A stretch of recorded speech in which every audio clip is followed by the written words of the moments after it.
देखो उसके छिलके निकाल दिए हैं मैंने। छाल उतारीने रेडी કરી દીધો છે। એમાં હળદર નાખી દેવાની છે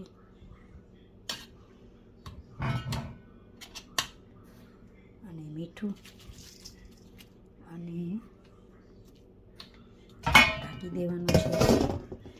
અને હવે આજે જય માતાજી બધાને મરચાં ભરેલા બનાવું છું।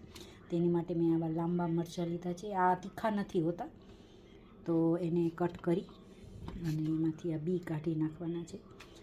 ચણાનો લોટ, ઘઉંનો લોટ, સિંગદાણાનો ભૂકો ને ગોળ, મીઠું,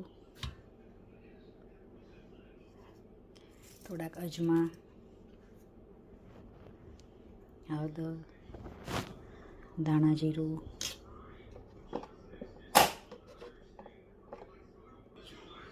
લીંબુનો રસ,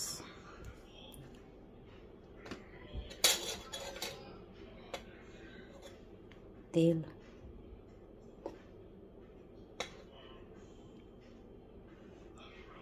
મસાલો રેડી કરી, લસણ નાખવું હોય તો તમારી ચોઈસ। અને હવે મસાલો રેડી કરીને આપણે મરચાં ભરશું।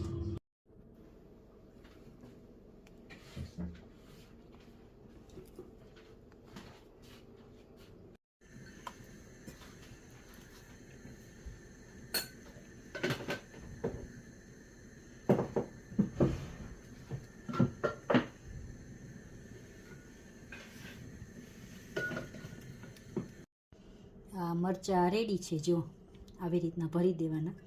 બનાના પણ મને ભાવે એટલે મેં એક બનાનાને ભરી દીધું છે। આવી રીતના ન્યૂઝપેપર રાખવું એટલે ક્લીન કરવામાં સરળતા રહે।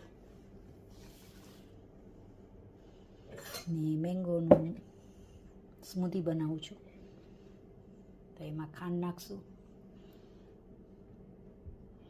અને હવે આને વઘાર કરવા મૂકશું।